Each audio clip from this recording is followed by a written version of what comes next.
दिल्ली से लेकर पंजाब तक और हरियाणा से लेकर दूसरे कई सूबों तक सबसे ज्यादा चर्चा रही एक तस्वीर की, और वो तस्वीर है अरविंद केजरीवाल की। आज तिहाड़ में बंद अरविंद केजरीवाल की पत्नी सुनीता केजरीवाल ने वीडियो संदेश जारी किया। 1 मिनट 7 सेकंड के इस वीडियो में बातें वही थी जो अब तक होती आई हैं। कुछ नया नहीं था। नया था तो सुनीता केजरीवाल के बैकग्राउंड में लगी अरविंद केजरीवाल की तस्वीर। ये वही जगह है जहां से अरविंद केजरीवाल प्रेस कॉन्फ्रेंस किया करते थे। बाद में यहीं से सुनीता केजरीवाल ने कई बार अरविंद केजरीवाल का संदेश सुनाया। फर्क अब ये दिखा कि पीछे पहले भगत सिंह और बाबा साहेब की तस्वीर होती थी, लेकिन अब दोनों के बीच में अरविंद केजरीवाल की सलाखों के पीछे की तस्वीर लटक रही थी। सवाल यह है कि दो महापुरुषों के बीच अरविंद केजरीवाल के ऐसे एडजस्टमेंट का मकसद क्या है? तिहाड़ में बंद केजरीवाल क्या संदेश देना चाहते हैं? घोटाले के आरोप में तिहाड़ गए अरविंद केजरीवाल अचानक महापुरुषों की कतार में कैसे घुसपैठ कर गए? क्या केजरीवाल खुद को सियासी शहीद बताना चाहते हैं? क्या पॉलिटिक्स के नाम पर केजरीवाल एंड कंपनी ने कुछ ऐसा कर दिया है जिससे एक बार फिर आम आदमी पार्टी का बेहद खास हो जाने की महत्वाकांक्षा नजर आने लगी है?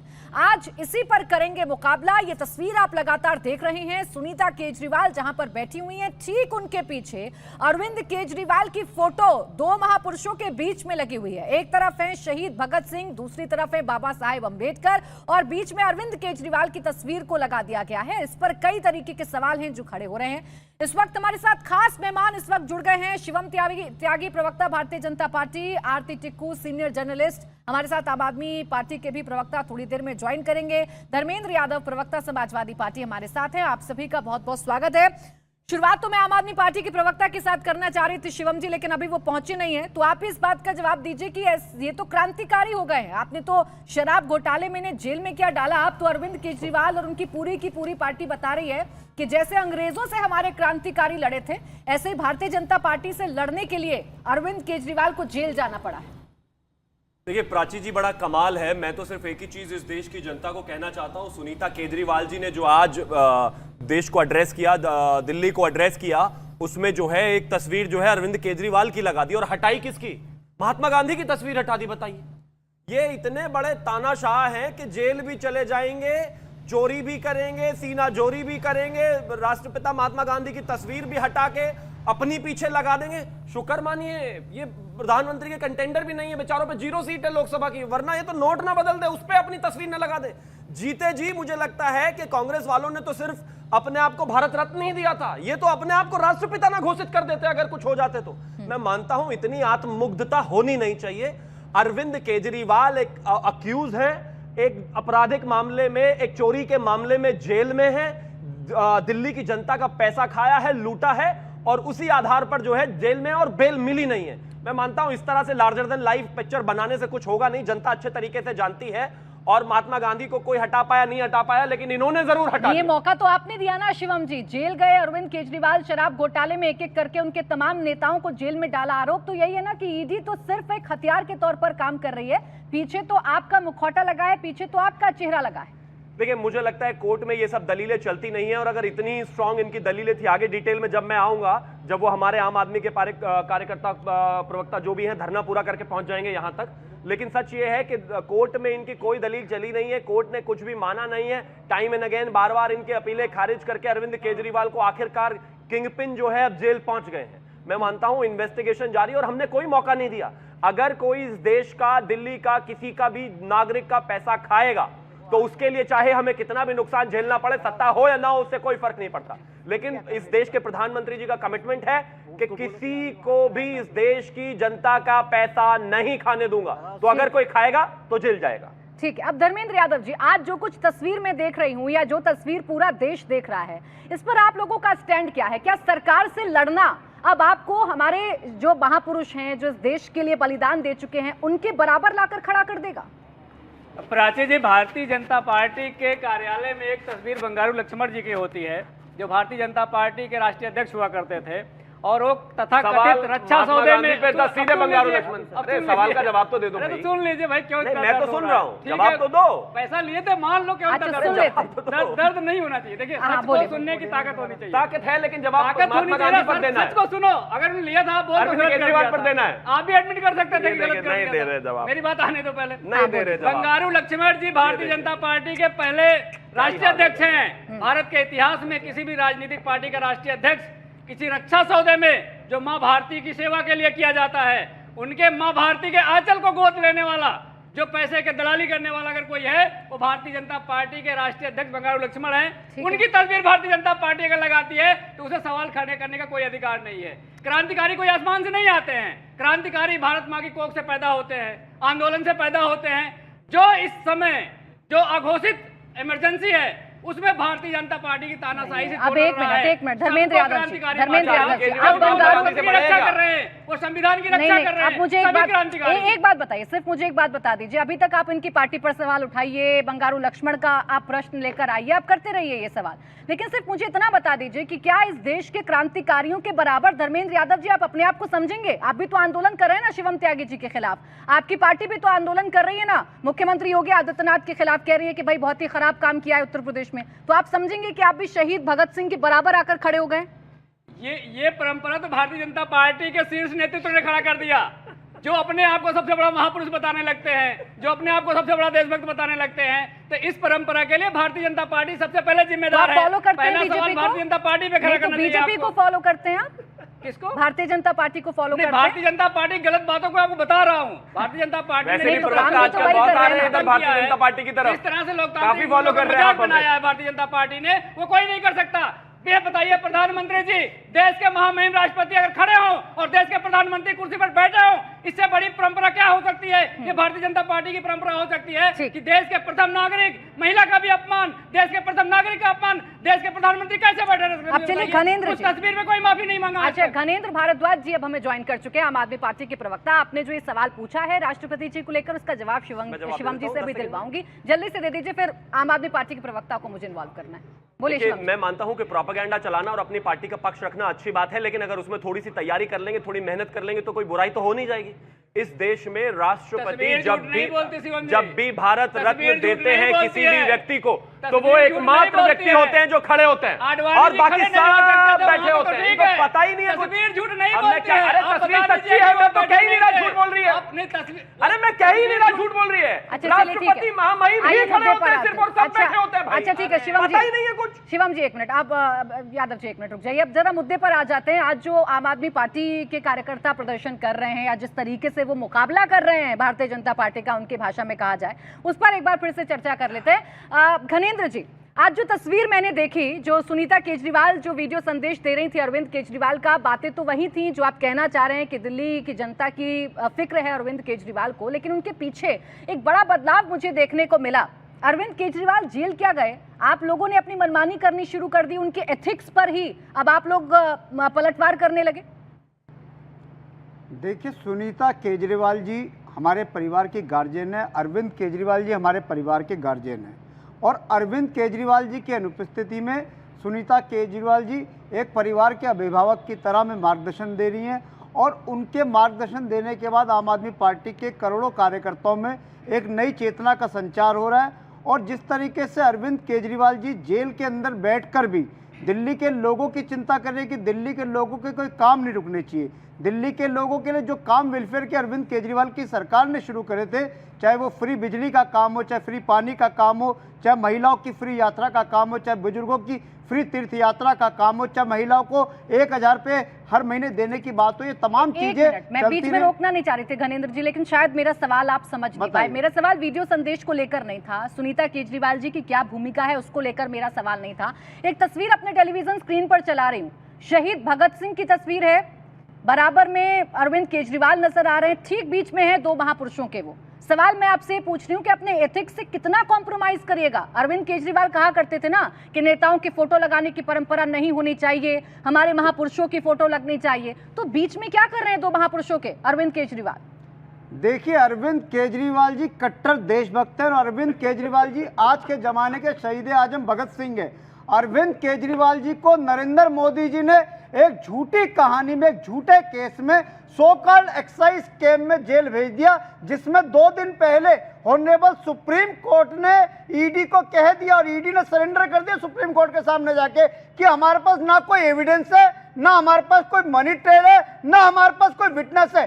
सिर्फ झूठे लोगों की झूठी गवाही के आधार पे दिल्ली के चुने हुए मुख्यमंत्री को उठा के जेल में डाल दिया। उनका कसूर क्या अरविंद केजरीवाल का कि वो गरीब की बात कर रहे हैं कि गरीब के बच्चे को अच्छी शिक्षा मिलनी चाहिए, गरीब के बुजुर्ग को अच्छा इलाज मिलना चाहिए, हर महिला की सुरक्षा और सम्मान होना चाहिए, नौजवानों के हाथ में रोजगार होना चाहिए। की बातें इतनी फ्लेक्सिबल क्यों है कि वो बात बात पर हर सिचुएशन पर चेंज हो जाती है? इतनी फ्लेक्सिबिलिटी क्यों है आपके नेताओं की बातों में? आप कहते थे भ्रष्टाचारियों को जेल में डाल देना चाहिए, उनको अपने पद से इस्तीफा दे देना चाहिए, वो भी कहीं ना कहीं गौण नजर आ रहा है, दूर नजर आ रहा है। आपके नेता ही कहते थे, अरविंद केजरीवाल के ही बयान है सार्वजनिक मंचों पर कि नेताओं के फोटो नहीं लगने चाहिए और महापुरुषों के फोटो लगने चाहिए। आज क्या कर रहा है उनका फोटो? बताया है आपने अरविंद केजरीवाल जी से? पूछा कि हम आपका फोटो लगा रहे हैं महापुरुषों के बीच में?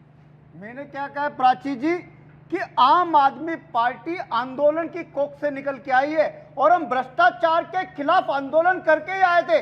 अगर इस देश में सब कुछ ठीक चल रहा होता, इस देश में गरीब के बच्चे को अच्छी शिक्षा मिल रही होती, गरीब के बुजुर्ग को अच्छा इलाज मिल रहा होता, हर महिला की सुरक्षा और सम्मान होती, किसानों को उनकी फसल का उचित दाम मिल रहा होता, नौजवानों को रोजगार मिल रहा होता, तो आम आदमी पार्टी को राजनीति मानने की जरूरत नहीं। आम आदमी पार्टी क्या करती है और जो आप कह रहे हो अरविंद केजरीवाल हमारे नेता है, नेता रहेंगे। अरविंद केजरीवाल दिल्ली के मुख्यमंत्री हैं और रहेंगे। अरविंद केजरीवाल हमारे दिल में बसते हैं, आपसे कि अरविंद केजरीवाल आपके नेता नहीं है। आप बहस को अलग दिशा में लेकर जाना चाहते हैं, आप ले जा सकते हैं, क्योंकि आपको पता है कि एक बार फिर से आपने अपने एथिक्स पर यू टर्न किया है। मैंने तो नहीं कहा ना कि अरविंद केजरीवाल आपके नेता नहीं है, मैंने तो नहीं कहा ना कि अरविंद केजरीवाल के प्रति आपको प्यार नहीं होना चाहिए, उन्हें आप दिल में बसाकर मत रखिए, उनको दिल में दिमाग में बसाकर मत रखिए, मैंने तो नहीं कहा। मैंने सिर्फ इतना कहा, अरविंद केजरीवाल के बयान पर आप लोग यू टर्न क्यों मारते हैं? आपने बताया उनको, अरविंद केजरीवाल जी को कॉन्फिडेंस में लिया कि हम आपकी फोटो लगा रहे हैं महापुरुषों के बीच में। देखिए मैं फिर वही कह रहा हूं प्राची जी कि हमारी पार्टी के अंदर और हमारी पार्टी में जो तय होगा हमारी पार्टी तय करेगी, ना इसे कोई भारतीय जनता पार्टी तय करेगी, ना कोई मीडिया का सेक्शन तय करेगा। अरविंद केजरीवाल हमारे नेता है। मैं फिर कह रहा हूं, तो अरविंद केजरीवाल ने तय किया था सर, ना तो मीडिया का सेक्शन तय कर रहा है और ना भारतीय जनता पार्टी तय कर रही है। मैं तो अरविंद केजरीवाल के बयानों पर आपसे सवाल पूछ रही हूँ। अरविंद केजरीवाल की ढेरों ऐसे बयान है, ढेरों ऐसे बयान है अरविंद केजरीवाल के, अरे ढेरों। ये तो पूछते नहीं कि अब देखिए, ये आप अगर इस तरीके से बहस करना चाहेंगे, आप उल्टा अगर सवालों के घेरों में लाने की कोशिश करेंगे तो ऐसे तो नहीं होगा ना। आप नहीं बताएंगे ना, आप नहीं बताएंगे मुझे गणेंद्र जी कि मुझे क्या पूछना है, मुझे क्या नहीं पूछना है। मेरे देश के महापुरुषों के साथ अगर किसी नेता की फोटो लगेगी तो मैं आपसे पूछूंगी कि ऐसा आपने क्या किया कि आप देश के महापुरुषों के साथ अपना फोटो लगाते हैं। मैं आपसे पूछूंगी और आप नहीं बताओगे मुझे, आप नहीं बताओगे मुझे कि मुझे क्या पूछना है और क्या नहीं पूछना है। मैं अपना काम बखूबी जानती हूँ, आप अपना काम करिए, अपनी पार्टी को डिफेंड करिए और बताइए कि अरविंद केजरीवाल के एथिक्स पर आप लोग क्यों यू टर्न मार लेते हैं। खैर, शिवम त्यागी जी उनके अपने नेता हैं, वो कुछ भी करें, वो आपके खिलाफ लड़ाई लड़ रहे हैं, आपने देश में ऐसा माहौल पैदा कर दिया जिसमें लोकतंत्र खत्म हो रहा है, तो वो क्यों ना बताएं अपने नेता को महापुरुष? क्या आपत्ति आपको? बिल्कुल बताएं प्राची जी। एक तो मैं एक चीज कहना चाहता हूं कि अगले 1 घंटे में मेरी आपसे गुजारिश है कि आप जितने भी सवाल पूछेंगे उसमें से शायद एक का भी जवाब आप इनसे सीधे एकदम ले पाएं, तो ये बहुत बड़ा चैलेंज हो जाएगा। दूसरा, सब आप चारों मुझे माफ कर दीजिएगा, जैसे कि आरती जी हैं, जैसे कि प्राची जी आप हुई, धर्मेंद्र जी हुए और उसके बाद मेरे भाई हुए आम आदमी पार्टी से घनेंद्र जी, या मैं हुआ। मान लीजिए भगवान ना करे कल हमारे साथ कुछ दुर्घटना हो जाए तो इंडिया टीवी क्या करेगा? नहीं प्राची जी माफ कर दीजिएगा कि नहीं प्राची जी नहीं है तो उनके घर से जो भी उनके परिवार में उनको ले आइए, वो एंकरिंग करेंगे। आरती जी मान लीजिए अवेलेबल नहीं है या कहीं व्यस्त है, नहीं आरती जी की जगह जो भी कोई उनके पार्टनर है उनको ले आइए, वो बात करेंगे। या शिवम त्यागी जी, ऐसे होता है क्या भाई? कॉन्स्टिट्यूशनल पोस्ट है, सरकारी स्कूल टीचर के साथ अगर कोई दुर्घटना हो जाए तो उसकी धर्मपत्नी आके सरकारी स्कूल टीचर नहीं बन जाती, या फिर इसके अलावा अगर फौज में किसी के साथ कुछ हो जाए तो उसके साथ में दूसरा कोई आके नहीं आ जाता। प्रॉपर ट्रेनिंग से लेकर सब कुछ होता है और ये तो एक कॉन्स्टिट्यूशनल पोस्ट है। कहते नहीं सुनीता केजरीवाल जी हमारी अभिभावक है, होंगी भाई, हमने कहा मना किया। विधायक दल का नेता डिसाइड करके ले आइए और बनाइए उनको मुख्यमंत्री, कोई तो परेशानी वो नहीं। अभिभावक होने की बात कर रहे हैं ना, कॉन्स्टिट्यूशनल पद तो नहीं दे रहे हैं उन्होंने, अभी कोई कॉन्स्टिट्यूशनल अधिकारों का इस्तेमाल तो नहीं किया है, बस वो आ रही हैं और अपने पति का संदेश पढ़ रही हैं। पति का संदेश उस कुर्सी पर बैठकर सिर्फ सुनीता केजरीवाल दे सकती हैं, जिनको शायद ये भी ना पता हो कि दिल्ली में कितनी म्युनिसिपैलिटी की सीटें हैं। आतिशी जी क्यों नहीं दे सकती, सौरभ भारद्वाज क्यों नहीं दे सकते, संजय सिंह क्यों नहीं दे सकते, मनीष सिसोदिया थे वो क्यों नहीं दे सकते, लेकिन सुनीता केजरीवाल ही देंगी। तो सुनीता केजरीवाल क्यों नहीं दे सकते? ऐसे पकड़ कर रखना है, आप मुझे इतना बताइए, अरे सिर्फ इतना बताइए, सुनीता केजरीवाल क्यों नहीं दे सकती, क्यों गलत है सुनीता केजरीवाल का संदेश देना? सुनीता केजरीवाल अरविंद केजरीवाल जी की धर्मपत्नी है, ना राजनीति में आज तक रही है, ना पार्टी को बनाने बढ़ाने में रही है, ना किसी चीज को चलाने में रही है। जब उनके यहाँ पर 1000 कार्यकर्ता है तो लोकतांत्रिक तरीके से वो क्यों ना चुने जाए? अगर ऐसे ही होने लगा कि मैं, मेरे बाद मेरे बच्चे, धर्मपत्नी, उसके बाद भाई, उसके बाद जीजा, चाचा, भतीजा, इसी बात की तो लड़ाई थी। लेकिन आपने भी भविष्य देख लिया, आपने भी भविष्य देख लिया, अभी ना उन्होंने ऐलान किया है, ना सुनीता केजरीवाल को किसी पद पर बैठाया है, आप भी भविष्य देख रहे हैं। कहना चाहता हूँ, इंडिया टीवी के मंच पर आप मुझे अपनी जगह खड़ा कर दीजिए, ऐलान करिए या ना करिए, मैं एंकर बाय डिफॉल्ट ही हो जाऊंगा। अब सीएम की कुर्सी पर जो बैठने वाले हैं वो सीएम ही हुए भाई। आरती जी के पास आ रही हूं, धनेंद्र जी। देखिए प्राची जी, हमारे यहाँ पे एक संस्कृति है कि अगर परिवार में कोई विपदा आ जाए, परिवार में कोई मुसीबत आ जाए, अगर पति जेल चला गया तो पत्नी उनके कामों को करती है। इनके यहाँ तो पति पत्नी के रिश्ते को खत्म ही कर दिया, इनके यहाँ तो पत्नी छोड़ के आ गए। ऐसे लोग हैं ये, तो इन्हें पति पत्नी के रिश्ते के बारे में क्या पता, इन्हें क्या पता कि पति पत्नी का रिश्ता कितना आत्मीयता का होता है, इन्हें तो इस बारे में जानकारी नहीं है। और रही दूसरी बात, ये बार बार चिल्ला रहे हैं, ये बार बार चिल्ला रहे हैं, कहाँ लिखा है कि वो मुख्यमंत्री की कुर्सी है, कहाँ लिखा है? अरे वो कुर्सी पे बैठ के अगर नेशनल फ्लैग लगा हुआ है तो उसमें कहां लिखा है कि मुख्यमंत्री की कुर्सी है? और मैं फिर कह रहा हूं कि अरविंद केजरीवाल हमारे नेता हैं, दिल्ली के मुख्यमंत्री हैं, थे और रहेंगे, और सुनीता केजरीवाल हमारे परिवार की अभिभावक है। तो ये बताने की जरूरत नहीं है गणेंद्र जी, जाहिर सी बात है, आपके नाम के आगे आम आदमी पार्टी का प्रवक्ता लगाए। एक मिनट गणेंद्र जी, एक मिनट, आपके नाम के आगे आम आदमी पार्टी का प्रवक्ता लगाए, तो आपको ये बताने की जरूरत नहीं है कि अरविंद केजरीवाल आपके नेता हैं, वो आपके दिल में, दिमाग में बसते हैं। अब मोदी जी तो आपके नेता हो नहीं जाएंगे, अमित शाह जी तो आपके नेता हो नहीं जाएंगे, आपके नेता अरविंद केजरीवाल ही रहेंगे। तो ये इस पर मैं सवाल नहीं कर रही हूँ, मेरा सवाल सिर्फ फोटो फ्रेम को लेकर था। एक सेकंड, आरती जी को चर्चा में ले आऊं, फिर आपके पास। मैंने साफ साफ कह दिया कि भारतीय जनता पार्टी के लोगों को दिक्कत और परेशानी क्या है। इन्होंने सोचा कि अरविंद केजरीवाल को अगर जेल में डाल देंगे तो दिल्ली पूरी तरह से ठप हो जाएगी, दिल्ली के सारे काम रुक जाएंगे, बिजली पानी बंद हो जाएगा, महिलाओं की यात्रा बंद हो जाएगी, बुजुर्गों की तीर्थ यात्रा बंद हो जाएगी। लेकिन ऐसा हुआ नहीं। सुनीता केजरीवाल जी ने अरविंद केजरीवाल जी की उपस्थिति में दिल्ली के कामों को जारी रखने का निर्देश दिया। वो हमारे साथ खड़ी है, हमारे कार्यकर्ताओं के साथ खड़ी है। शहीद भगत सिंह और बाबा साहब अम्बेडकर की तस्वीर थी, उसके बीच में अरविंद केजरीवाल की तस्वीर क्या कर रही थी? बस आपसे इतना पूछ रही थी, आपकी सरकार कैसे चल रही है, आप कितने महान हैं, ये नहीं जानना चाह रही थी मैं आपसे। आप तो बताएंगे आप कितने महान हैं, आपने कितना काम किया है, लेकिन ये महानता क्या शहीद भगत सिंह के बराबर पहुंच गई है? अब आरती टिक्कू जी, जो हम तस्वीरों में देख रहे हैं, अरविंद केजरीवाल ही कहा करते थे ना कि नेताओं के फोटो नहीं लगने चाहिए, फोटो लगने चाहिए महापुरुषों के, लेकिन उन्हीं महापुरुषों के बीच में अरविंद केजरीवाल नजर आ रहे हैं। प्राची जी, पहले तो ये कहूँ कि आज यहाँ टीवी पे इस मंच पे ऐसा लग रहा है कि एक पॉलिटिकल रैली अटेंड कर रही हूँ। जिस तरह से ज़ोर से संवाददाता बात कर रहे हैं, तो मेरी आवाज़ तो बहुत सॉफ्ट है और नीचे लो डेसिबल में है, तो लगता है कि कोई सुन नहीं पाएगा। मैं कोशिश करूँगी बताने की फिर भी कि जो आज हम देख रहे हैं, जो अरविंद केजरीवाल जी को आपने जो इनके ही लोग हैं वो इतना बड़ा दर्जा दे रहे हैं कि वो शहीद भगत सिंह के लेवल पे आ गए हैं, वो डॉक्टर BR अम्बेडकर के लेवल पे आ गए हैं और उनका चेहरा लगाया है। तो ये एक मैसेजिंग है, और मैसेजिंग राजनीतिक मैसेजिंग है। चूँकि इलेक्शंस का माहौल है और चूँकि अरविंद केजरीवाल जेल में है, तो कहीं ना कहीं पार्टी को ये लग रहा है कि ये जो सहानुभूति एक सेक्शन में है, मैं ये मानती हूँ कि अरविंद केजरीवाल के लिए एक सहानुभूति है उस गरीब वर्ग में ज़रूर है दिल्ली में, जिनको मुफ्त का पानी, मुफ्त की बिजली और बहुत सारी और सुविधाएं मिली अरविंद केजरीवाल की सरकार से। उनके दिल में ज़रूर ये एक तो संदेह है कि अरविंद केजरीवाल क्या वाकई उन्होंने चोरी की। मुझे नहीं लगता है कि उस गरीब जनता को कोई ऐसा भरोसा आ रहा है कि जो उनके साथ केजरीवाल के साथ साथी गए हैं या केजरीवाल खुद गए हैं कि उन्होंने कोई चोरी की है।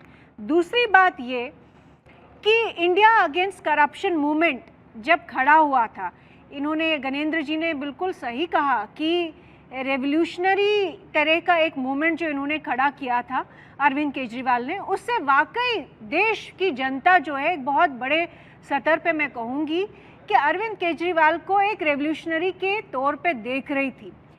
लेकिन वो जो इमेज अरविंद केजरीवाल ने अपने बारे में बनाई कि वो सड़कों पे उतरे, सड़कों पे सोए, रात रात भर सोए, और उन्होंने जो बड़े बड़े दावे किए थे कि वो शीला दीक्षित के खिलाफ, आपको याद होगा कि कहा कितने बड़े स्कैम किए उन्होंने, कॉमनवेल्थ गेम्स की स्कैम्स की बात हुई, और उन्होंने कहा जब वो सरकार में आएंगे तो वो दिखाएंगे कि इन्होंने कितने बड़े स्कैम किए थे। ठीक, लेकिन वो इमेज, मैं साथ ही साथ ये भी बताना चाहती हूँ कि अरविंद केजरीवाल ने बेशक एक तबका है कि उनकी इमेज जहाँ पर बरकरार है कि वो करप्शन नहीं करते हैं या नहीं की है, लेकिन बाकी का जो तबका है, मिडिल क्लासेस और अपर क्लासेस, वो ये ज़रूर सवाल पूछती है कि अरविंद केजरीवाल जब पार्टी पॉलिटिक्स में आ गए, जब उन्होंने इंडिया अगेंस्ट करप्शन मूवमेंट छोड़ के पावर के पीछे भागे, जब उन्होंने कुर्सी के पीछे भागे, तो वो भी उनके भी जो कारनामे हैं, जितनी भी उनकी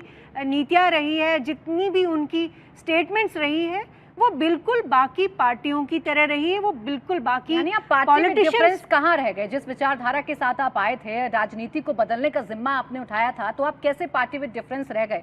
अब देखिए, शांति से गणेंद्र जी इस बात का जवाब दीजिएगा और पॉइंटर्स बनाकर मुझे बताइएगा कि आप लोग पार्टी विद डिफरेंस कैसे रह गए। दोनों बातें, अरविंद केजरीवाल भ्रष्टाचार को लेकर कितने मुखर थे, उनके कई बयान हैं सार्वजनिक तौर पर, पब्लिक डोमेन में, जो सुने जा सकते हैं, समझे जा सकते हैं। दूसरा, ये महापुरुषों को लेकर जो था कि महापुरुषों के फोटो लगने चाहिए, नेताओं की फोटो नहीं लगने चाहिए। दोनों ही चीजों पर यू टर्न दिख रहा है आप लोगों का। देखिए, आपने बोला पार्टी विद द डिफरेंस। आज से पहले इस देश में कोई सोच सकता था कि कोई सरकार आएगी, बिजली पानी भी फ्री दे देगी? आज से पहले कोई सोच सकता था कि कोई सरकार आएगी, महिलाओं की बस यात्रा फ्री कर देगी? आज से पहले कोई सोच सकता था कि कोई सरकार आएगी, बुजुर्गों की तीर्थ यात्रा कर देगी? आज से पहले कोई सोच सकता था कि कोई सरकार आएगी, हर महिला के खाते में 1000 रुपए डालने की बात करेगी? आज से पहले कोई सरकार सोच सकता था कि जो डोर स्टेप डिलीवरी करेगी राशन की? आज से पहले कोई सोच सकता था कि जो सरकार जनता के दरबार पर चले जाएगी डोर स्टेप डिलीवरी के माध्यम से? आज दिल्ली के अंदर 200 से ज्यादा सर्विसेज हमने डोर स्टेप डिलीवरी कर दी है।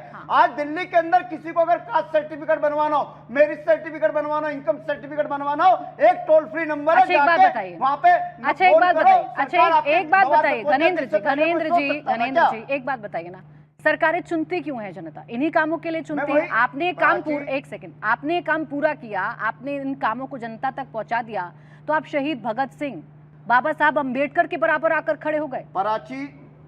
पराची मैं ये कह रहा हूँ कि सभी सरकारों को करना चाहिए। हमने करा, कोई एहसान नहीं करा। दिल्ली के लोगों ने हमें 3 बार मैंडेट दिया। पूछ रही हूँ मैं, तो फिर कैसे आप महापुरुषों के बीच में आकर आपकी फोटो लग गई? मैं कह रहा हूँ कि हमने अगर करा तो हमने किसी के ऊपर एहसान नहीं करा। दिल्ली के लोगों ने हमें इसी विश्वास के साथ 3 बार सरकार बनाने का मौका दिया है, और हमने दिल्ली में सब कुछ फ्री करने के बाद हमने अपना बजट डबल कर दिया, हमने अपनी इकोनॉमी डबल कर दी। आज दिल्ली की सरकार मुनाफे वाली सरकार है। दिल्ली की सरकार के ऊपर कोई लोड नहीं है, कोई कर्जा नहीं है। देखिए, मैं तो लाउड हो नहीं सकती, आप लाउड हैं, आपको मेरे सवाल तो सुनने होंगे, उन सवालों का जवाब भी देना होगा। जब आप मानते हैं आपने कोई एहसान नहीं किया, ये आपकी जिम्मेदारी थी क्योंकि दिल्ली की जनता ने आपको मैंडेट दिया था, तो फिर ये तस्वीर मैं क्यों चला रही हूँ? बस मुझे इतना बता दीजिए, ऐसा क्या कर दिया आप लोगों ने कि आपको शहीद भगत सिंह के बराबर में जगह मिल रही है, आपको बाबा साहब अंबेडकर के बराबर में जगह मिल रही है, आप महापुरुषों से अपना कंपैरिजन कर रहे हैं? देखिए पराची जी, देश की आजादी की जब लड़ाई हुई थी, ये शहीद भगत सिंह कौन थे जिन्होंने अंग्रेजों के सामने सर नहीं झुकाया? उन्होंने कहा मुझे फांसी पे चढ़ना मंजूर है, लेकिन मैं अंग्रेजों के सामने सर नहीं झुकाऊंगा। और आज की परिस्थिति में मनीष सिसोदिया, अरविंद केजरीवाल, संजय सिंह, सत्येंद्र जैन, इन्होंने नरेंद्र मोदी के सामने सर नहीं झुकाया। इन्होंने कहा हम जेल चले जाएंगे, हम फांसी के तख्ते पर लटक जाएंगे, लेकिन भारतीय जनता पार्टी के आगे सरेंडर नहीं करेंगे। इनकी तानाशाही सरकार के खिलाफ आवाज उठाते रहेंगे, लड़ाई लड़ते रहेंगे। सिर्फ आप ही अव्वल हैं, सिर्फ आप ही अव्वल हैं। ये सर्टिफिकेट तो आप ही दे सकते हैं ना। ऐसे तो आप विपक्ष में जितने आपके साथी हैं वो सब महापुरुष हो गए। क्यों धर्मेंद्र जी, आपके नेता क्यों नहीं लगाते हैं फोटो? आप भी लगाइए ना। जब इनका फोटो लगाना ठीक है तो आप लोग क्यों पीछे रह रहे हैं? देखिए, हम बात बुनियादी मुद्दों की कर रहे हैं। नहीं, मेरे पहले टॉपिक का, पहले मेरे सवाल का जवाब दीजिए। 24 के चुनाव में पहले सवाल का जवाब दीजिए। मुद्दों पर बोलने के लिए आपको मौका दूंगी, पहले सवाल का जवाब दीजिए। नहीं, आप कम है क्या? आप इनकी तरह लड़ाई नहीं लड़ रहे हैं? नहीं, भारतीय जनता पार्टी ने जो परिस्थिति देश के सामने खड़ी कर दी है वो अघोषित आपकी इमरजेंसी है। इस देश में युवा सड़कों पर रहता है तो भारतीय जनता पार्टी उस पर लठ बरसवाती है। नहीं, अगर आप किसान इनकी आता तरह है तो लड़ाई कील लड़ रहे लगवा हैं कि देती नहीं है। लड़ रहे हैं? अब मुझे सिर्फ बताइए, इतना कील से लड़ने वाला कौन है? देखिए, इस देश का किसान भी नहीं होगा ना। मैं कह रही हूँ आप मुद्दे गिनाइए। आप पूरा, आपको 2 मिनट चाहिए, 3 मिनट चाहिए, 4 मिनट चाहिए, मैं आपको पूरा टाइम दूंगी। मुद्दे गिनाइए, पूछिए सवाल, शिवम त्यागी जी से जवाब देंगे वो।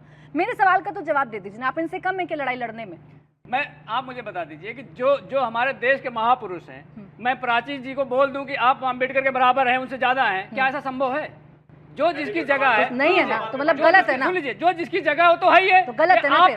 गलत मेरा कंपैरिजन मत करिए, आप मुझे मत लाइए चर्चा में। आपने कैसे माने को उदाहरण मत कंपैरिजन करके लाइए। लगाए हैं? आपने कैसे माने को कंपैरिजन करके लगाए, मुझे बता दीजिए। तो साथ में फोटो कब लगता है? नहीं, साथ में फोटो कब लगता है फिर? नहीं, साथ में फोटो कब लगता है? आप क्यों मेरे साथ है? आप एंकर हैं, मैं पार्टी का प्रवक्ता हूँ। धर्मेंद्र, जब ऐसे तर्क करना हो तो बेवजह कितने भी तर्क कर सकते हैं। तो यानी कि जो साथ खड़ा है वो बराबर तो है ना, दर्जा तो बराबरी का है ना, दर्जा तो बराबरी का है ना। आप खड़े हैं तो दर्जा बराबरी का है ना। मैं ज्यादा नहीं हूँ और आप कम नहीं है ना। डेजिग्नेशन अलग अलग है, गुमराह मत करिए, गुमराह मत करिए। डेजिग्नेशन अलग अलग है, लेकिन आप मेरे बराबर में खड़े हैं क्योंकि हम बराबर हैं। यहाँ कोई ज्यादा और कम नहीं है धर्मेंद्र जी। ये बताइए, आप अपने पिताजी के साथ खड़ी होती हैं, अगर रुकिए, आप अपने पिताजी के साथ खड़ी होती हैं, अब आप तर्क करना है, कुतर्क करना है, आप कुछ भी कर सकते हैं, आप कुछ भी कर सकते हैं। अब आप पिता पुत्री के रिश्ते को बीच में ले आएंगे अपना पॉइंट साबित करने के लिए, तो आप कुछ भी कर सकते हैं। अच्छा बोलिए अब शिवम त्यागी जी। ठीक है शिवम त्यागी जी, आप लोगों ने माहौल ऐसा क्रिएट कर दिया। धर्मेंद्र यादव जी के पास इतने सारे अनेकों एग्जाम्पल्स हैं। युवा सड़कों पर रहता है, बेरोजगारी है, महंगाई अपने चरम पर है, लड़ रहे हैं ना ये लड़ाई जैसे अंग्रेजों से लड़ी थी हमारे महापुरुषों ने। मेरे पिता अगर होते और मेरे पिता अगर इसी पैनल पर किसी पार्टी के प्रवक्ता होते, वो साथ में होते, सम्मान से लेकर हर चीज में वो मुझसे ऊपर होते, लेकिन यहां पर बराबर होते, तो हाँ हो सकता है वो भी जो आप सवाल पूछ रहे थे। दूसरा, जहां तक इन्होंने कहा कि भाई ये तमाम चीजें हैं और इस तरीके से होता है और फायदा नुकसान भी होता है, और अरविंद केजरीवाल तो भगत सिंह है, अरविंद केजरीवाल तो महात्मा गांधी है, शुक्र मानिए अरविंद केजरीवाल को थोड़े दिनों में भगवान राम बताने लग जाएंगे। ये अरे कमाल बात हो गई। ये चोरी करने वाले कैसे भगत सिंह और महात्मा गांधी और श्री राम हो सकते हैं? भाई क्या हो गया आप लोगों को? जो बनाना है बनाइए, लेकिन कम से कम इस देश के आइडल्स का, इस देश में जिन लोगों ने इस देश के लिए जान दे दी, उनके बराबर में फोटो लगाने से कोई भगत सिंह नहीं हो जाता। एक चोर उचक्का जो है अगर महात्मा गांधी के बराबर में फोटो लगा लेगा तो महात्मा गांधी नहीं हुआ। एक आदमी अगर भगत सिंह के बराबर में फोटो लगा लेगा और वो करता हो चोरी, तो वो चोर ही रहेगा।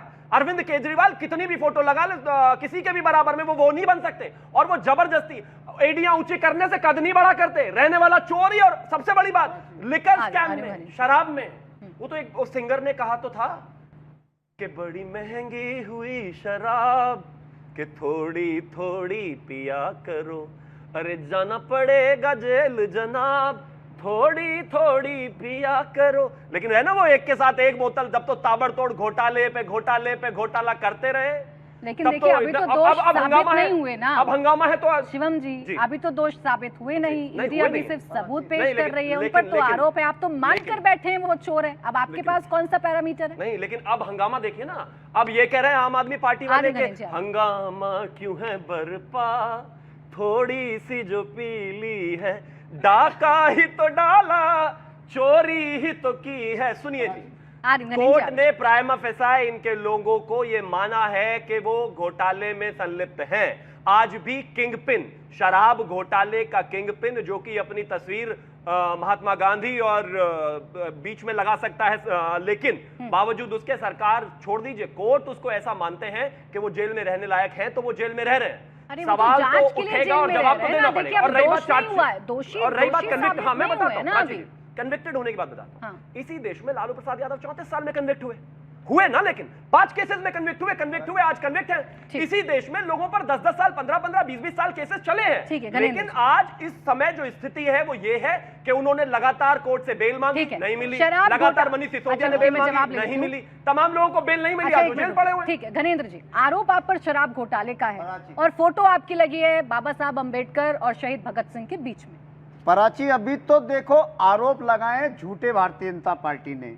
अगर आरोपों पे अगर चोर साबित हो रहा तो आरोपों में तो नरेंद्र मोदी जी भी चोर साबित हो जाएंगे, उनके ऊपर भी आरोप लग गए।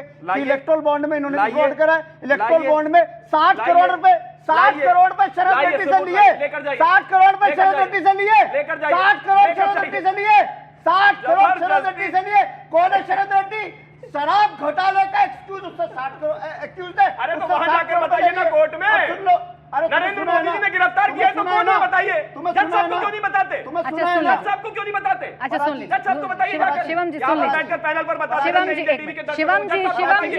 जी एक मिनट ना, वो सुन रहे थे, आराम से सुन रहे थे। तरीका ठीक नहीं है। हाँ बोलिए।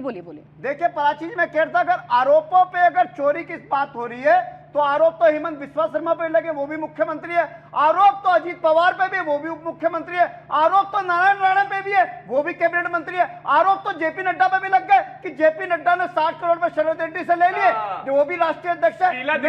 जब आरोप थे तब तो उनका इस्तीफा चाहिए था इनको, तब तो सोनिया गांधी का इस्तीफा चाहिए था, राहुल गांधी का इस्तीफा चाहिए था, शरद पवार का इस्तीफा चाहिए था, गडकरी का इस्तीफा चाहिए था। आज कहते हैं आरोपी तो हैं। अच्छा पहले सुन लेते, पहले सुन ले उनकी बात, उनको अपनी बात रखने दीजिए। हाँ बोलिए घनेंद्र जी। देखिए नाराज मत होइए। नहीं नाराज क्या, अगर आप ऐसे बोलोगे अच्छी चल रही है आपकी, बोलिए ना। कोई बहुत ज्यादा मूड में भी नहीं उठा। अच्छा नहीं, मूड में तो आप हो ही नहीं सकते, किंगपिन जेल में आप मूड में कैसे होंगे? अच्छा रुकिए, हाँ बोलिए। पराची, पूरे का पूरा जो सोकल एक्साइज स्कैम है, इस एक्साइज स्कैम में 2 मेन एक्यूज थे, एक शरद रेड्डी, एक मुगांता श्रीनिवास रेड्डी। ये दोनों मेन एक्यूज थे। शरद रेड्डी से बीजेपी ने 60 करोड़ रुपए लिए और 2 साल तक उसे इनकम टैक्स, ईडी और सीबीआई से छुपा के रखा।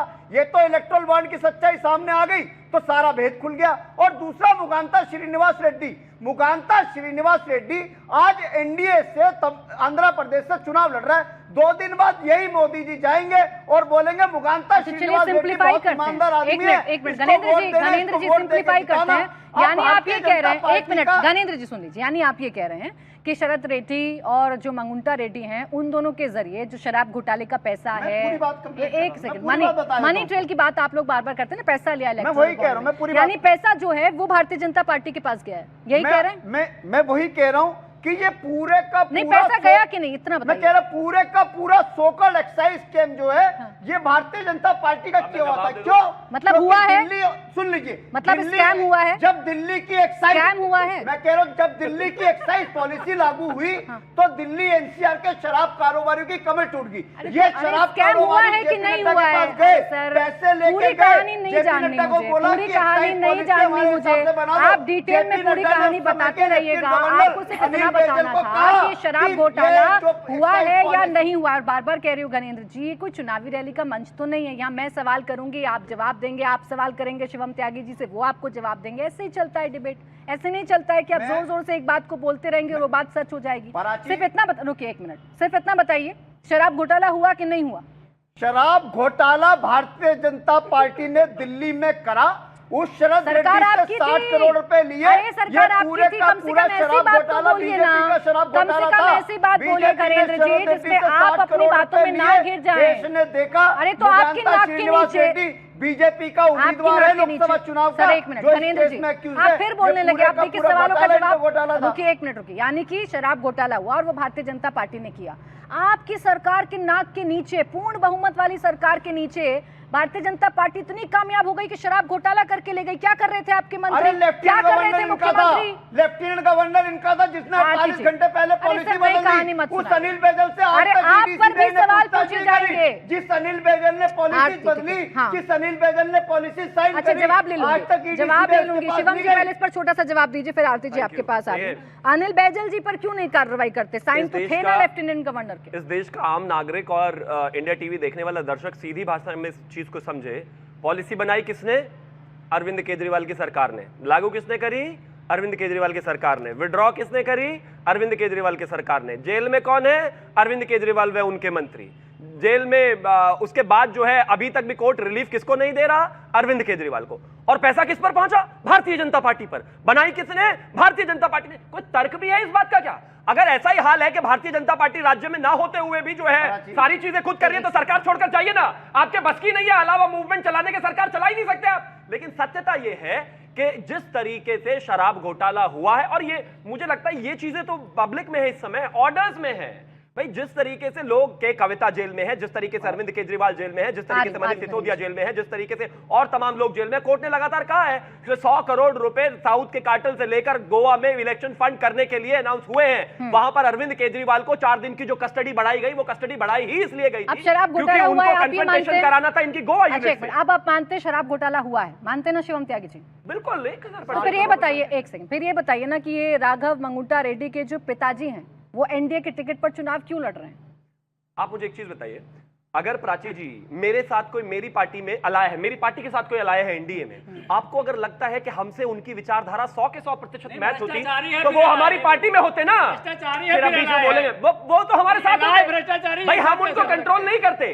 अगर भारतीय जनता पार्टी के साथ किसी पार्टी का अलाय है उसको हम कंट्रोल कर ही नहीं सकते। वो उनका मत है, वो किसको टिकट देंगे। अब हर भ्रष्टाचारी पर तो आप लोगों का चाबुक चलता है, चलेगा। आप अपने अलाई पार्टनर को नहीं समझा पा रहे हैं कि भ्रष्टाचारी को टिकट मत दीजिए, तो पूरे देश को क्या समझाइएगा? चाहे कोई भी हो, एक चीज अरे तो बताइए, उसे क्यों लेकर आ रहे हैं आप?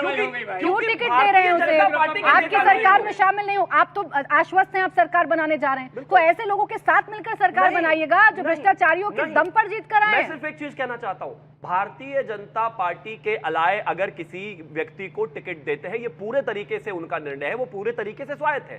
जिस तरीके से बाकी पार्टियां अपने कैंडिडेट अनाउंस करने के लिए फ्री हैं, किस बात का अलाई है फिर आपका? आप समझा नहीं पा रहे हैं आपकी विचारधारा क्या है? फिर ये आप अपने अलाई पार्टनर को नहीं बता पा रहे हैं ना, आप नहीं बता पा रहे हैं कि भ्रष्टाचारी को आप बर्दाश्त नहीं करते हैं। कैसे बर्दाश्त कर लेंगे कि वो साथी रहेगा आपके साथ? एक सेकंड करें प्राची जी, हमारी विचारधारा बिल्कुल क्लियर है। जैसे कि शुरुआत में ही आरती जी ने कहा कि जिस तरीके से अरविंद केजरीवाल का अरेस्ट हुआ तो शायद आम लोगों को ऐसा नहीं लग रहा है कि उन्होंने भ्रष्टाचार किया है।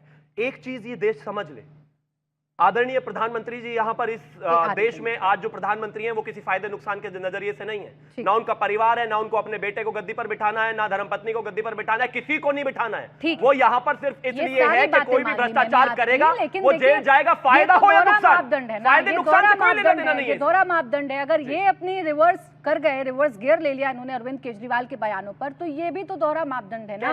भाई आपने उन तमाम बयानों को सार्वजनिक किया, आप उनको अपने डिबेट्स में इस्तेमाल करते हैं, आपके सारे प्रवक्ता उनका नाम लेते हैं कि क्या रिश्ता था, क्यों आए वो सांसद साहब या अरविंद केजरीवाल से मिलने। अब उन्हीं को टीडीपी ने टिकट दे दिया तो सवाल तो पूछे जाएंगे आपसे। उनके पिता को टीडीपी ने जो है टिकट दिया है। मैं फिर से वही कहना चाहता हूं, ये सिर्फ ऐसे ही है कि पार्टी अगर हमारे साथ कोई अलायंस में है, उनकी विचारधारा हमसे 100% मैच हो ही नहीं सकती। अगर होती तो वो हमारी पार्टी का हिस्सा होते। अच्छा ठीक, भारतीय जनता पार्टी की जिम्मेदारी मैं ले सकता हूं, बाकियों की नहीं ले सकता। अब गणेंद्र जी एक मिनट रुकिए, पहले सवाल सुनिएगा उसके बाद जवाब दीजिएगा। हालांकि आप बोलेंगे वही जो आपको बोलना है, लेकिन फिर भी मैं आपसे सवाल तो करने की कोशिश करूंगी।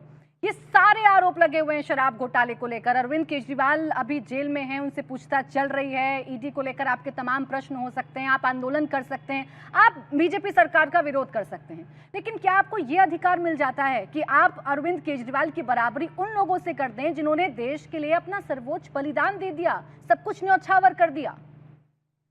प्राची, अभी भारतीय जनता पार्टी के साथी ने ये बताया कि भारतीय जनता पार्टी उनके सहयोगी। सवाल पूछा ही क्यों आपने, उन्हें जवाब देना ही नहीं था।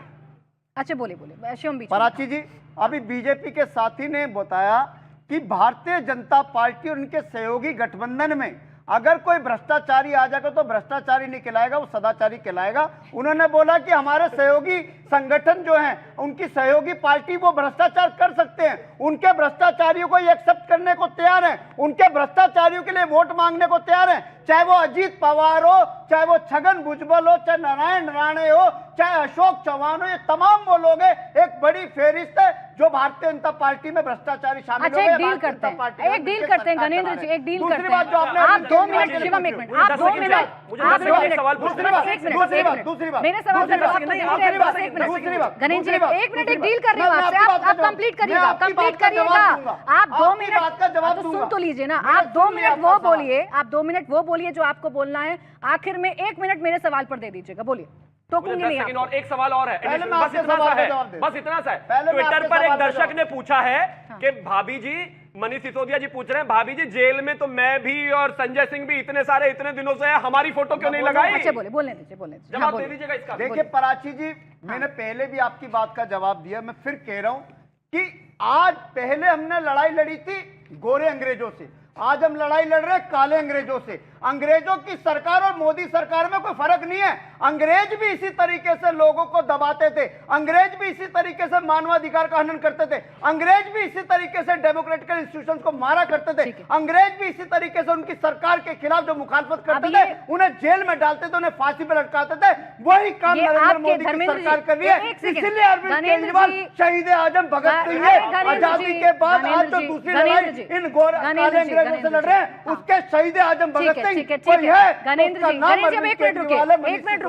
धर्मेंद्र जी, आपकी क्लैरिफिकेशन के लिए सवाल उनसे पूछा था, अभी आप मुझे दर्जा, 1 सेकंड, अभी आप मुझे दर्जा फोटो लगाने से थोड़ा ना बराबर हो जाता है, आप तमाम तरीके के उदाहरण मुझे दे रहे थे। क्लियर किया है गणेंद्र जी ने, आपके साथी ने अभी क्लियर किया है, हम लड़ाई लड़ रहे हैं, हम हैं उनके बराबर। प्राची एक मिनट, प्राची, जिस सोकल एक्साइज स्कैम की बात हो रही है और ये बीजेपी वाले पिछले 2 साल से कह रहे कि शराब घोटाला हो गया, 100 करोड़ का हो गया, साउथ लॉबी थी, वो साउथ लॉबी ने 60 करोड़ रुपए बीजेपी को दिए, घोटाला हम कर रहे हैं, पैसे इनके अकाउंट में ट्रांसफर हो रहे हैं, ये क्या मामला है? हाँ, यानी कि इन्होंने किया घोटाला आपकी सरकार के नाक के नीचे, आपकी सरकार कुछ कर नहीं पाई। अब बोले धर्मेंद्र जी, बड़ा क्लियर, बहुत क्लियर करवाया। अब मत उदाहरण दीजिएगा, आप मत बताइएगा मेरे पिता यहाँ खड़े हैं तो क्या हम बराबर हो जाएंगे या नहीं हो जाएंगे, या आप और मैं बराबर हैं या नहीं। उन्होंने बता दिया कि बराबर हैं। अब बताइए, आप अपने नेताओं के फोटो क्यों नहीं लगाते फिर? प्राची जी, वो उनका अपना विषय है, उन्होंने जो बताया, जो मैंने अपनी बात रखनी मैं रखी। नहीं, आप में कंफ्यूजन थी ना। नहीं, आपको जाने नहीं दूंगी इस पॉइंट से। बिल्कुल मैं बता, आप मुझे कई तरीके के उदाहरण दे रहे थे, मैंने क्लैरिफाई करवाया, क्योंकि मेरी बातों पर आपको यकीन नहीं है, आप मुझे उदाहरणों में उलझा रहे थे। अब जवाब दीजिए, क्या आप इनसे कम लड़ाई लड़ रहे हैं? नहीं, मैं आपको फिर वही कह रहा हूँ, मेरा ये मानना है कि किसी के बराबर में कोई खड़ा होने से उसके बराबर नहीं हो जाता है। पहली बात ये, ठीक है, इस बात में कोई दो राय है ही नहीं। अब दूसरी बात जो मतलब कह रहे हैं गलत है ना? नहीं, मैं अपनी बात कह रहा हूँ। अरे तो आप कहें कि गलत है कि गलत सही, आप डिसाइड करो। तो मैं कैसे करूंगी सर? ठीक है, आप उनके साथ हैं। अब मैं भारतीय जनता पार्टी के नैतिकता की बात करता हूँ, जो लोकतांत्रिक मूल्यों की हत्या करती है भारतीय जनता पार्टी। यही भारतीय जनता पार्टी है जो चुनाव में पैसा लेने के लिए गाय काटने वाली कंपनी से भी पैसा ले लेती है, फिर भारतीय जनता पार्टी नैतिकता क्यों नहीं मरती है? यही भारतीय जनता पार्टी शराब बेचने वाले से पैसा लेती है, तब भारतीय जनता पार्टी नैतिकता क्यों नहीं मरती है? यही भारतीय जनता पार्टी पुलवामा अटैक के बाद पाकिस्तानी कंपनी से चंदा लेकर के चुनाव लड़ती है, उसे चार्टर्ड प्लेन से घूमती है, तब भारतीय जनता पार्टी नैतिकता क्यों नहीं मिलती है? यही Bharatiya Janata party Yashoda hospital, serum institute, जिसने वैक्सीन बनाया, जिन पार्टियों से चंदा लेकर के अपने चुनाव की तैयारी कर रही है, इससे लोकतंत्र बचेगा क्या? मुझे बताइए। जब किसानों को पैसा देने की बात आती है, नैतिकता नहीं है शिवम त्यागी जी की पार्टी में। ये सवाल उनसे कई बार पूछ चुकी हूँ, फिर से पूछ लूंगी। रुकिए एक मिनट, ऐसे नहीं होगा ना, ऐसे नहीं होगा। एक साथ सभी टॉपिक पर एकदम चर्चा नहीं कर लूंगी। नैतिकता नहीं है शिवम त्यागी जी की पार्टी में, ये सवाल कई बार पूछ चुकी हूँ, एक बार फिर से पूछ लूंगी। लेकिन उससे पहले आरती टिक्कू जी को चर्चा में लाना चाह रही हूँ। आरती टिक्कू जी, देखिए कंफ्यूजन सी थी थोड़ी सी, धर्मेंद्र जी को भी थी, कई तरीके के उदाहरण दे रहे थे, वो कंफ्यूजन भी मैंने दूर करा दी। आप मुझे बताइए, क्या वाकई में ये अधिकार हमें मिल जाता है कि हम सरकार के खिलाफ लड़ाई लड़ रहे हैं तो हम अपने देश के महापुरुषों के बराबर आकर खड़े होकर? देखिए, मुझे लगता है अरविंद केजरीवाल जी को या किसी भी अभी के जो पॉलिटिशियन हैं, अभी के जो मुख्यमंत्री है या कोई भी मंत्री है, उनको बहुत समय लगेगा उस दर्जे तक पहुंचने तक जो शहीद भगत सिंह का है या डॉक्टर BR अम्बेडकर जी का है हमारे देश में। जीते जी अपनी तस्वीर लगवाने का मतलब है कि ये तो पॉलिटिकल इमेच्योरिटी कहूँगी। बेशक अपने वोटर्स के लिए उन्होंने वो फ़ोटो लगाई और एक संदेश दे रहे हैं कि विक्टिम कार्ड खेल रहे हैं। मुझे नहीं लगता है कि ये बहुत अच्छी राजनीति का उदाहरण है। मुझे लगता है कि आपने जो आज जितने भी प्रश्न पूछे, बहुत अच्छे प्रश्न पूछे और उन प्रश्नों से आपने सारी पॉलिटिकल पार्टीज के डबल स्टैंडर्ड्स और हिपोक्रेसी को एक्सपोज कर दिया प्राची जी। तो मैं उसके लिए आपको कॉम्प्लीमेंट करना चाहती हूँ। असल में सच ये है कि भारत की जनता जो है वो नहीं मानती है कि कोई भी पॉलिटिकल पार्टी आज की डेट में भारत में करप्शन फ्री है।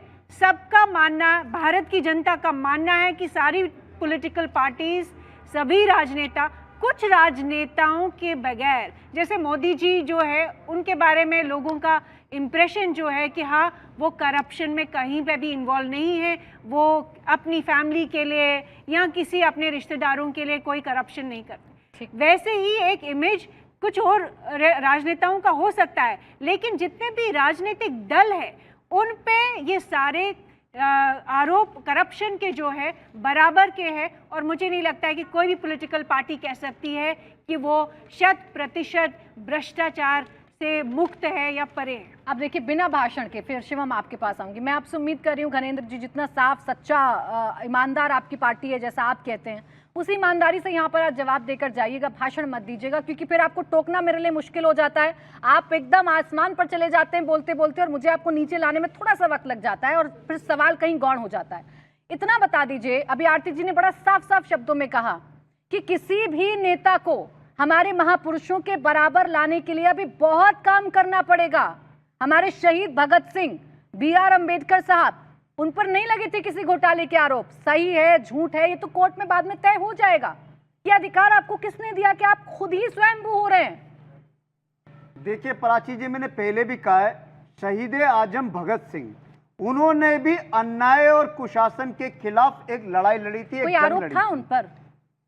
नहीं, उनके पास भी तो यही था, वो भी तो सरकार की नीतियों से सहमत थे। यही काम अरविंद केजरीवाल जी कर रहे हैं। शहीद आजम भगत सिंह की ब्रिटिश सरकार से क्या लड़ाई थी? शहीद आजम भगत सिंह की ब्रिटिश सरकार से यही लड़ाई थी कि ब्रिटिश सरकार लोगों के अधिकारों का हनन करती थी, लोकतंत्र को मार रही थी। जो ब्रिटिश सरकार के खिलाफ आवाज उठाता था उसे जेल में डाल दिया जाता था, उसे फांसी पर लटका दिया जाता था। वही काम मोदी सरकार कर रही है। मोदी सरकार भी अन्याय कर रही है, कुशासन कर रही है। मोदी सरकार भी, जो मोदी सरकार से सवाल भगत सिंह जी को फांसी क्यों लगी थी? आज आम आदमी पार्टी के प्रवक्ता बताकर जाइए। भगत सिंह में फर्क है। वो भगत सिंह को फांसी क्यों लगी थी? अरविंद केजरीवाल को फांसी क्यों लगी थी? तुम्हारी और ब्रिटिश सरकार में अच्छा, फर्क एक क्या है? मिनट। वही काम तो अंग्रेज जी, मेरा कर सवाल रहे पूछिए। हैं, जो काम मोदी जी कर रहे हैं।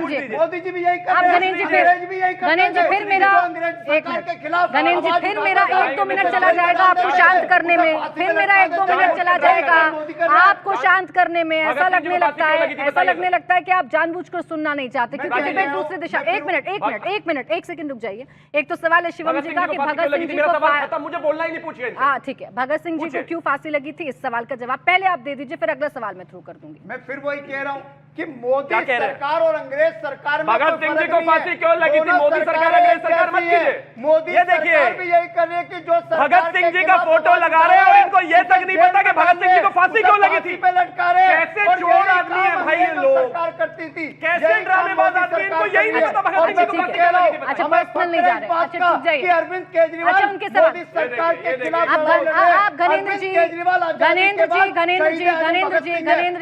अगर आप लोगों की इजाजत हो, अगर आपकी इजाजत हो तो एक सवाल आपसे पूछ लूं। एक सवाल जिससे मैंने अपनी डिबेट की ओपनिंग की थी, वो सवाल फिर दोहरा रही हूं अपने कार्यक्रम के अंत में। फिर चाह रही हूं कि आप इस सवाल का जवाब मुझे दे जाएं। आज मैं मान गई, चलिए आपने कहा आपके लिए आपके नेता महापुरुष से कम नहीं है, लेकिन क्या आपने अरविंद केजरीवाल से पूछा कि हम आपका फोटो लगा रहे हैं महापुरुषों के बीच में? क्योंकि उनके बयान मेरे पास हैं, जब वो ये कहते हैं कि किसी भी नेता का फोटो नहीं लगेगा तो महापुरुषों का लगेगा।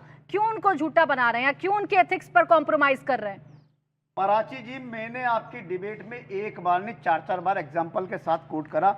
मैं फिर कह रहा हूं कि पूछा था एक आपने? अंग्रेजों की सरकार थी पूछा था जिनसे आपने? उस समय शहीद आजम अरविंद भगत सिंह केजरीवाल लड़ से रहे थे। पूछा था? एक मोदी सरकार, अरविंद मोदी केजरीवाल से सरकार और पूछा अंग्रेजों है? की ब्रिटिश अरे सरकार अरविंद में कोई केजरीवाल फर्क से नहीं है। पूछा है कि नहीं अंग्रेज पूछा भी है? यही काम करते थे, ठीक है। वही फाइनल काम कमेंट, नरेंद्र शिवम जी, मोदी जल्दी की से। सरकार अब कर रुक रही जाइए, है एक कि सेकंड। जो नरेंद्र मोदी की अरे सरकार रुक जाइए पर सवाल गणेंद्र जी, पूछेगा, गणेंद्र जी, उसे चुनावी जेल में रैली डाल खत्म देंगे, होने जा फांसी रही है पर आपकी। लटका अब देंगे। 1 मिनट रुक उस जाइए। समय ये ब्रिटिश रैली सरकार नहीं के है, मैं खिलाफ फिर याद शहीद दिला आजम दूं, भगत ये सिंह इंडिया लड़ाई टीवी लड़ी का थी। डिबेट का आज मंच अरविंद है। केजरीवाल लड़ाई आपको लड़ रहे हैं शांत इनकी होना सरकार होगा, के खिलाफ। आपको मेरे सवालों के जवाब देना होगा बहुत जल्दी से। Shivam, final comment 10 second. देखिए, मैं सिर्फ एक ही चीज कहना चाहता हूं कि जहां तक इन्होंने तमाम तरह की बातें कही और ये सब कुछ कहा, इससे कुछ होने वाला है नहीं। आप कितनी भी रैली न्यूज चैनल पर कर लीजिए, इसका कोई लाभ नहीं है, इसका कोई क्रेडिबिलिटी नहीं है। ठीक है। अगर अरविंद केजरीवाल ईमानदार होते तो आज जेल में न पड़े होते। अगर उनके बाकी जो लोग हैं, काउंसिल ऑफ मिनिस्टर्स हैं, अगर वो ईमानदार होते तो वो आज जेल में न पड़े ठीक है, मैं होते। शिवम इतना रोक जो रही हूँ ज्ञान यहाँ आपको पर दे बीच रहे हैं, में। अगर कोर्ट में दे दिया होता तो ठीक है, बेहतर मैं रहता। और आपको अंत में बीच में 10 रोक सेकंड रही में और हूँ कहना क्योंकि चाहता हूँ, मेरे अगर पास भगत समय सिंह नहीं की है, तस्वीर मेरे लगा रहे हो पास आम समय आदमी नहीं है। पार्टी वालों, कम से कम उसके मेरे बारे में पास- तो जान लो। मेरे इतना पास तो समय पता नहीं है कर लो। शिवम, मैं आपको बीच में रोकी। Thank you. धर्मेंद्र जी माफी चाहूंगी, आपके पास नहीं आ पा रही हूँ, समय बस इतना ही था। बहुत बहुत शुक्रिया आपका।